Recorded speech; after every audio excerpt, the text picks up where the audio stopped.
اعوذ باللہ من الشیطان الرجیم بسم اللہ الرحمن الرحیم والشمس وضحاها خمر ہے، قسم ہے سورج کی اور اس کی روشنی کی، والقمر اذا تلاها اور چاند کی جب وہ سورج غروب ہونے پر آتا ہے، والنہار اذا جلاها اور دن کی قسم جب سورج اس کو خوب روشن کر دیتا ہے، واللیل اذا یغشاها اور رات کی قسم جب سورج کو ڈھانک لیتی ہے، والسماء وما بناها اور آسمان کی اور اس ذات کی قسم جس نے اس کو بنایا، والارض وما طحاها اور زمین کی اور اس ذات کی قسم جس نے اس کو بچھایا، ونفس وما سواها اور نفس انسان کی اور اس ذات کی قسم جس نے اس کے اعضاء و جوارح موزوں اور متناسب بنائے، فألهمها فجورها وتقواها پھر اس کی بدی اور اس کی پرہیزگاری اس پر الہام کر دی۔ یہاں سے سورہ شمس شروع ہو رہی ہے۔ یہ مکی صورت ہے، 15 آیتوں اور 1 رکوع پر مشتمل۔ شمس سورج کو کہتے ہیں۔ اس میں اس کا موضوع بحث جو ہے نیکی اور بدی کا فرق بتانا ہے، اور ان لوگوں کو اس بات سے ڈرانا اور متنبہ کرنا اور خبردار کرنا ہے جو نیکی اور بدی کے فرق کا انکار کرتے ہیں اور بدی کی راہ پر چلنے کے لیے اصرار کرتے ہیں، ان کو ڈرانا بھی مقصود ہے۔ اس کے موضوع کے اعتبار سے اگر دیکھا جائے تو اس پوری صورت کو 2 حصوں میں بانٹا جا سکتا ہے۔ پہلے حصے میں اللہ تعالیٰ نے 3 باتوں کو واضح کیا ہے اور سمجھانے کی کوشش کی ہے کہ کچھ اللہ تعالیٰ کی جو مخلوقات ہیں اس کی قسم کھا کر اس کا اظہار کیا گیا، جیسا کہ سورج، چاند، دن اور رات، زمین اور آسمان، یہ سب اللہ تعالیٰ کی مخلوقات ہیں۔ یہ ایک دوسرے سے بالکل مختلف ہیں، متضاد ہیں، انہیں آثار اور نتائج کے اعتبار سے اگر دیکھا جائے سب متضاد ہیں ایک دوسرے سے بالکل بھی ملتے جلتے نہیں ہیں، کوئی بھی چیز ان سے ملتی ہوئی نہیں ہے۔ ویسے ہی اللہ تعالیٰ اس میں یہ بتانا چاہ رہے ہیں کہ نیکی اور بدی بھی بالکل الگ ہے، 2 مختلف چیزیں ہیں، متضاد چیزیں ہیں، اس کی شکل کے اعتبار سے یکساں نہیں ہیں اور اس کے اثر کے اعتبار سے بھی یکساں نہیں ہیں، بالکل الگ اور مختلف ہیں۔ ایک بات تو اس میں یہ بتائی گئی، اور دوسری بات اس کو اللہ تعالیٰ جو واضح کرنا چاہتے ہیں کہ انسانی نفس کو اللہ تعالیٰ نے تخلیق فرما کر اس کو جسم اور اس کو دیگر نعمتوں سے نوازا، اور ذہنی اور جسمانی قوتیں اس کو اللہ تعالیٰ نے عطا فرمائی اور اس کو ہوش و حواس عطا فرمائے۔ یہ سب چیزیں دینے کے بعد اس کو بے خبر نہیں چھوڑ دیا، بلکہ اس کے اندر اللہ تعالیٰ نے انہیں الہامی علم کے ذریعے سے اس کے لاشعور میں انہیں 2 باتوں کو رکھ دیا ہے۔ وہ کیا ہے کہ نیکی اور بدی کا جو ہے فرق اللہ تعالیٰ نے انسان کے لاشعور میں رکھا ہے، ویسے ہی جو ہے بھلائی اور برائی کا امتیاز اور خیر کا خیر ہونا اور شر کا شر ہونا، اس بات کا احساس انسان کے اندر اس کے لاشعور میں موجود ہے، جس کو اللہ تعالیٰ نے اس کے اندر اس کی پیدائشی طور پر، فطری طور پر اس کے اندر اس بات کو رکھ دیا ہے۔ اور تیسری بات اللہ تعالیٰ اس میں یہ بتا رہے ہیں کہ انسان کے مستقبل کا انحصار اس بات پر ہے کہ اللہ تعالیٰ نے اس کو جو قوت اور قدرت اور قوت فیصلہ اور جو ارادے کی قوت، آزادی اللہ تعالیٰ نے اس کو جو دے کر رکھی ہے، اس میں سے وہ انہیں اچھائی کے جو جذبات ہیں، جو رجحانات ہیں، اور جو برائی کے جو جذبات اور رجحانات ہیں، اس میں سے کس کو ابھارتا ہے اور کس کو دباتا ہے، اللہ تعالیٰ یہ دیکھیں گے۔ اس کے بعد ہی اس کے مستقبل کا فیصلہ ہوگا، اس کا انحصار اسی پر ہے۔ یعنی اگر دیکھا جائے تو اچھائی اور برائی دونوں برابر نہیں ہے، یہ انسان کی فطرت میں موجود ہے یہ بات، اور اگر انسان اچھائی کے جو رجحانات ہیں اس کو ابھار کر نیکیوں کی طرف رغبت کر کے برائی کے جو رجحانات ہیں اس سے اپنے آپ کو، اپنے نفس کو اگر پاک کر لیتا ہے تو بتایا جا رہا ہے اس میں قد افلح من زکاہا، اس نے فلاح پالی، اس نے کامیابی پالی. یعنی اپنے آپ کو اگر پاک کر لیا برے رجحانات سے اور اچھے رجحانات سے اپنے آپ کو آراستہ کر لیا تو پھر اس نے فلاح پالی، اور اگر اس کے برخلاف کیا تو پھر وہ ناکام اور نامراد ہوا. قد افلح من زکاہا وقد خاب من دساہا فرما دیا اللہ تعالیٰ نے. اس کا نتائج اس کے سامنے آ جائیں گے. یہ مستقبل کا انحصار انہی دو باتوں پر ہوگا جس کو اللہ تعالیٰ نے اس کی فطرت میں ودیت کر دیا ہے، اور اس کے لاشعور میں، سب کانشیس میں اس کو اللہ تعالیٰ نے رکھ دی ہے یہ بات کہ نیکی اور بدی دونوں الگ الگ چیز ہے، اور دونوں کا تصور اللہ تعالیٰ نے اس کے دل و دماغ میں رکھا ہے. اور اس کے اس صورت کے دوسرے حصے میں اللہ تعالیٰ نے ایک قوم کا تذکرہ فرمایا ہے، قوم سمود کا. قوم سمود کی تاریخی نظیر اس میں پیش کی گئی ہے، اس بات کو بتانے کے لیے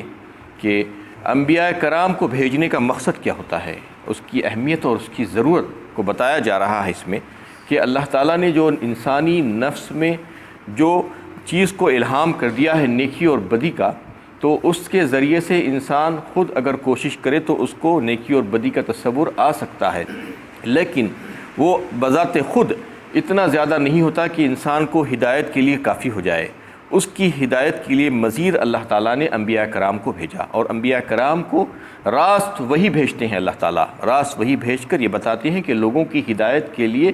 بات کہہ دو ان کو، اور نیکی اور بدی کیا ہے ان کو سمجھا دو. یہ سمجھانے کے لیے انبیاء کرام کو بھیجنے کا سلسلہ شروع ہوا. یہ اللہ تعالیٰ اس میں قوم سمود کی ایک مثال کے طور پر، ایک نمونے کے طور پر، ایک تاریخی مثال جو ہے پیش کی جا رہی ہے کہ یہ آ کر جو ہے لوگوں کو ہدایت کا راستہ بتاتے ہیں اور نیکی اور بدی کا تصور مزید پختہ کرتے ہیں لوگوں کے دلوں میں. تو یہ بات اس لیے جو ہے واضح کر دی گئی کیونکہ انسان اپنے غلط تصورات کی وجہ سے اور غلط فلسفوں کی وجہ سے اور اپنے مختلف قسم کے جو معیار وہ اپنے آپ تجویز کر لیتا ہے، اس کی وجہ سے غلط راہوں پر چلے جاتا ہے اور ہدایت سے بہت دور نکل جاتا ہے، گمراہ ہو جاتا ہے. اس لیے اللہ تعالیٰ حالانکہ اس کے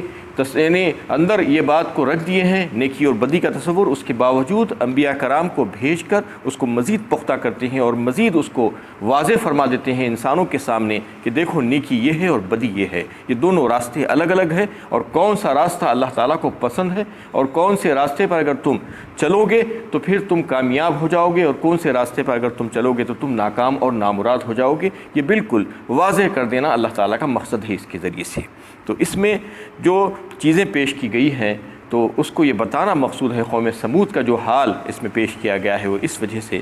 کہ حضرت صالح علیہ السلام کو قوم سمود کی طرف بھیجا گیا تھا پیغمبر بنا کر. تو قوم سمود نے حضرت صالح علیہ السلام کے ساتھ جو طرز عمل اختیار کیا تھا بالکل وہی طرز عمل یعنی اللہ کے نبی صلی اللہ علیہ وسلم کے ساتھ بھی جو ہے عرب کی قوم اختیار کر رہی تھی. تو ان کو متنبہ کرنا تھا کہ دیکھو یہ مثال تمہارے اوپر بھی چسپاں ہو سکتی ہے. تو یہاں سے بات شروع ہو رہی ہے کہ 7 چیزوں کی اللہ تعالیٰ نے قسم کھائی ہے. اس میں شروع میں 7 چیزوں کی قسم کھا کر اس کا جو کمال ہے اور اس کے کچھ اوصاف کا تذکرہ کیا ہے. اس میں 7 یعنی کمال درجے کی جو ہے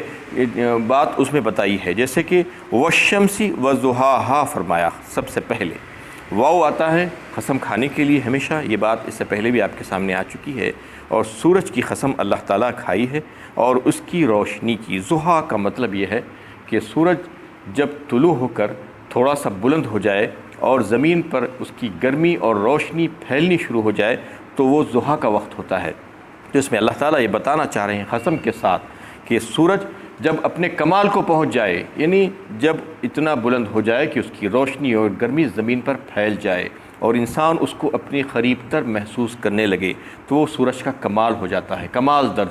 کمال درجے کو اس میں بتا کر قسم کھائی گئی. ساری قسمیں ایسے ہی کمال کے درجات کو بتا کر جو ہے کھائی گئی. تو سب سے پہلے سورج کی قسم کھائی گئی ہے اس کے کمال کو پہنچنے کے بعد. والقمر اذا تلاہا، اور چاند کی جب وہ سورج غروب ہونے پر آتا ہے. یعنی مطلب یہ ہے کہ چاند بھی جب کمال کو پہنچتا ہے. کب کمال کو پہنچتا ہے؟ جب سورج کے مکمل غروب ہونے کے بعد چاند جب طلوع ہوتا ہے تو وہ کمال کو پہنچتا ہے۔ یہ مہینے کے وسط میں ہوتا ہے، جسے بدر کامل کہا جاتا ہے۔ مہینے کے وسط میں پورا چاند مکمل ہو جاتا ہے اور سورج کے بالکل پیچھے آتا ہے۔ سورج کے مکمل غروب ہونے کے بعد وہ طلوع ہوتا ہے۔ تو اس کو جو ہے اس کی قسم اللہ تعالیٰ نے کھائی ہے کہ وہ اس کے پیچھے پیچھے آتا ہے، اس کا تابع ہو جاتا ہے اور اس وقت وہ کمال درجے کا ہو جاتا ہے۔ وَالنَّهَارِ إِذَا جَلَّاهَا، اور دن کی قسم جب سورج اس کو خوب روشن کر دیتا ہے، اور پھر دن کی قسم کھائی گئی ہے جب سورج مکمل طور پر دن کو روشن کر دیتا ہے، یا دن جو ہے زمین کو روشن کر دیتی ہے، یا اس ساری دنیا کو روشن کر دیتی ہے، وہ کمال ہو جاتا ہے دن کا۔ تو یہ دن کی قسم ہے جو کمال درجے کو پہنچ جاتا ہے۔ وَاللَّيْلِ إِذَا يَغْشَاهَا، اور رات کی قسم جب سورج کو ڈھانک لیتی ہے اور پھر رات آتی ہے، تو رات سورج جو طلوع ہوا تھا وہ غروب ہو جاتا ہے، اس کے بعد اپنی اندھیری چادر اس کے اوپر ڈال دیتی ہے اور اس پر چھا جاتی ہے اور اس کو ڈھانک لیتی ہے، وہ کمال درجے کی رات ہو جاتی ہے۔ وَاللَّيْلِ إِذَا يَغْشَاهَا وَالسَّمَاءِ وَمَا بَنَاهَا، اور آسمان کی اور اس ذات کی قسم جس نے اس کو بنایا، اور پھر آسمان کی قسم، آسمان کی تخلیق و تکوین اللہ تعالیٰ نے مکمل کر دی ہے، اس کی قسم جب وہ کمال کو پہنچ گیا، جب بن گیا پورا تو کمال کو پہنچ گیا۔ وَالْأَرْضِ وَمَا طَحَاهَا، اور زمین کی اور اس ذات کی قسم جس نے اس کو بچھایا، یعنی اس کو پھیلا دیا زمین کو اور پھر بچھا دیا اور اس کو اس قابل بنا دیا کہ انسان اس کو استعمال کر سکے، اس پر چل پھر سکے، اس پر رہ بس سکے۔ تو یہ کمال درجہ ہے زمین کا کہ کمال درجے کی زمین کی قسم کھائی گئی ہے۔ وَنَفْسٍ وَمَا سَوَّاهَا، اور آخری قسم، ساتویں قسم اللہ تعالیٰ نے انسان کے اپنے وجود کی کھائی ہے، خود اس کے وجود کی، نفس انسانی کی، اور اس ذات کی قسم جس نے اس کے اعضاء و جوارح موزوں اور متناسب بنائے، یعنی انسان کو بالکل متناسب بنا دیا اور موزوں بنا دیا، اس کے لوگ پلک سنوارے، اس کے اعضاء و جوارح کو درست کر دیا، اس کی قسم، یعنی وہ مکمل ہو گیا، تکمیل ہو گئی، اس کی کمال کو پہنچا دیا گیا انسان بھی۔ فَأَلْهَمَهَا فُجُورَهَا وَتَقْوَاهَا، پھر اس کی بدی اور اس کی پرہیزگاری اس پر الہام کر دی۔ یہی بات اللہ تعالیٰ اس میں واضح کرنا چاہ رہے ہیں کہ یہ ساری چیزیں قسم کھا کر بتا دی گئی ہے کہ انسان کے اندر اللہ تعالیٰ نے جو ہے دو باتیں رکھ دی ہیں، ایک تو جو ہے فجور اور دوسرا تقویٰ، یعنی نیکی، اور دوسری بدی۔ یہ انسان کے اندر ہے، خود انسان اس کو محسوس کر سکتا ہے، اس کے لاشعور میں اور اس کے سب کانشیس میں یہ بات ہے کہ انسان کے اخلاق اور اعمال اچھے یا برے دونوں ہوتے ہیں۔ یہ بات انسان جانتا ہے اور یہ محسوس کرتا ہے، اس سے آشنا ہے ہر انسان، کوئی اجنبیت نہیں ہے اس سے، ہر انسان سمجھتا ہے، چاہے وہ کوئی مذہب سے تعلق رکھتا ہو، اس کو معلوم ہے کہ جو فجور کے جو کام ہیں، جیسا کہ جو ہے گناہ کے کام، برائی کے کام اور بدکرداری، یہ سب کے سب جو ہے خبیث چیزیں ہیں، بری چیزیں ہیں، ہر انسان جانتا ہے، کوئی مسلمان ہونا ضروری نہیں، ہر انسان، ہر مذہب کا انسان۔ ویسے ہی جو ہے تقویٰ، یعنی نیک کام، پرہیزگاری کے کام اور اچھے کام اور گناہوں سے اجتناب کے کام، یہ سب انسان جانتے ہیں۔ یہ بات بھی اللہ تعالیٰ نے انسان کے اندر ودید کر دی ہے، اس کی فطرت میں الہامی علم کے ذریعے اللہ تعالیٰ نے اس کے لاشعور میں یہ باتوں کو واضح کر کے رکھ دیا ہے، اور اس کے ذریعے سے یہ بات سمجھا دی گئی ہے کہ انسان اس کو کیسے استعمال کرتا ہے، کہ اللہ تعالیٰ نے اس کو آزادی بخشی ہے، تو اگر وہ جو ہے اس کا صحیح استعمال کرے گا تو پھر وہ کامیاب ہو جائے گا، فلاح پا جائے گا، اور اس کا اگر غلط استعمال کرے گا تو ناکام اور نامراد ہو جائے گا۔ اس کو جو ہے مختلف انداز میں اللہ تعالیٰ نے کیسے جو ہے ہدایت کے لیے انسان کے اندر یہ بات رکھی ہے، مختلف صورتوں میں بات بتائی ہے۔ سورہ بلد میں اس سے پہلے ہی صورت میں بات گزری ہے، وَهَدَيْنَاهُ النَّجْدَيْنِ، فرمایا اللہ تعالیٰ نے،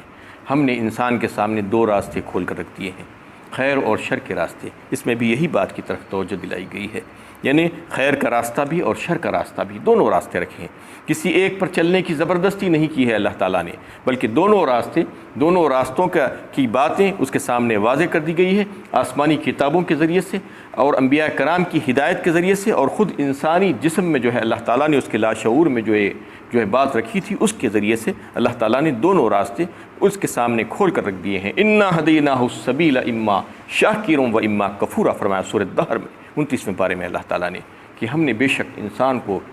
ہدایت کا راستہ بتا دیا، اب چاہے تو وہ شاکر بندہ بن جائے، چاہے تو کافر بندہ بن جائے۔ اللہ تعالیٰ کی فرما برداری کر کے اس کا مطیع فرما بردار ہو جائے، یا اللہ تعالیٰ کی نافرمانی کر کے اس کا نافرمان ہو جائے، یہ دونوں اس کے اختیار میں ہیں۔ اللہ تعالیٰ نے انہیں اس کو واضح فرما دیا۔ آتا کل شیء خلقہ ثم ہدا، سورہ طہ میں اللہ تعالیٰ نے 16 پارے میں بیان فرمایا، یعنی ہم نے ہر چیز کو بنایا اور سب چیزوں کو جو ہے اس کو پیدا کر کے اس کو ہدایت دے دی کہ اس کو کیا کام کرنا ہے۔ جیسا کہ پرندوں کو اڑنا کس نے سکھایا، کس نے ہدایت دی؟ اللہ تعالیٰ ہی نے ہدایت دی۔ مچھلی کو تیرنا اللہ تعالیٰ نے سکھا دیا۔ بچہ جب پیدا ہوتا ہے، چھوٹا سا بچہ ہوتا ہے معصوم، اس کو کچھ کام نہیں آتا سوائے رونے کے اور ماں کی چھاتی سے دودھ چوسنے کے۔ یہ کام کس نے سکھائی؟ یہی ہے آتا کل شیء خلقہ ثم ہدا، یعنی سب کو، ساری مخلوقات کو اللہ تعالیٰ نے جو ہے ہدایت بخشی، نہ صرف پیدا کیا، پیدا کر کے چھوڑ دیا، بلکہ اس کو ساری باتیں بتا دی گئی کہ اس کو کیا کرنا ہے اور کیا نہیں کرنا ہے۔ اس کے دل و دماغ میں، اس کے لاشعور میں اللہ تعالیٰ نے جو ہے نیکی اور بدی کا تصور ڈال دیا، اور پھر اس کو مزید پختہ کرنے کے لیے انبیاء کرام کو بھیجا گیا۔ تو یہ ساری باتیں بتا دی گئی۔ اس کے تعلق سے اللہ کے نبی صلی اللہ علیہ وسلم سے تقدیر کے مسئلے پر لوگ جب سوال کیے تو ایک حدیث میں جو حضرت عمران بن حسین رضی اللہ تعالیٰ عنہ اس حدیث کو روایت کرتے ہیں، آپ صلی اللہ علیہ وسلم نے اس آیت کو تلاوت فرمایا اور کہا کہ اللہ تعالیٰ نے انسان کو جو اختیارات جو دے دیے ہیں اور جو قوت فیصلہ جو دے دیے ہیں اور جو ارادے اور اختیار کی آزادی جو دے کر رکھی ہے، اس پر اس کو پابند نہیں کیا، بلکہ اس کو آزاد چھوڑ دیا۔ وہ جو چاہے، جس چاہے راستے کو اختیار کرے، لیکن اگر طاعت اور نیکی کا راستہ اختیار کرے گا تو پھر اللہ تعالیٰ کے پاس کامیاب ہو جائے گا اور ثواب اس کو ملے گا، اور اگر گناہ کا راستہ اختیار کرے گا تو پھر وہ ناکام اور نامراد ہو جائے گا، اور پھر وہاں پر جا کر اس کو سزا جھیلنی پڑے گی۔ یہ دونوں چیزیں اس کے سامنے رکھ دی گئی ہیں۔ تقدیر کے مسئلے میں بھی اللہ کے نبی صلی اللہ علیہ وسلم نے اس کو واضح فرمایا۔ وآخر دعوانا ان الحمد للہ رب العالمین۔